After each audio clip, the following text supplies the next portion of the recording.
In this video, I will show you the exact steps needed to insert an opinion scale slider row module into your next Typeform project.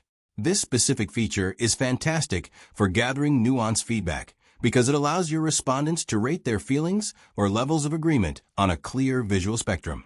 To get started with the process, you first need to navigate over to the left-hand panel where your entire question sequence layout list is currently displayed. Locate the prominent plus button, which is labeled as Add New Question, and click on it to open up the library of interactive elements. Once the question type menu appears on your screen, you can either scroll through the various available options or simply use the built-in search bar for a quicker result. You are looking for the opinion scale option, so once you see it, just click to select it and add it to your form builder. Now that the module has been added, it is time to define the content. Look at the center workspace canvas and type your main question text directly into the designated field. This should be clear and concise, so your audience knows exactly what they are rating. After you have finalized the wording of your question, you will want to fine-tune how the slider actually functions and looks.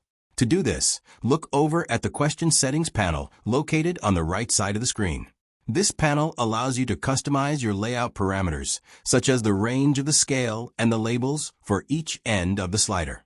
You can choose to start your scale at 0 or 1 and even adjust the total number of steps to fit your specific needs. Take a moment to experiment with these settings until the slider perfectly matches your vision. It is a very simple process that adds a lot of value to your data collection. Thank you for following along with this quick tutorial on building better forms.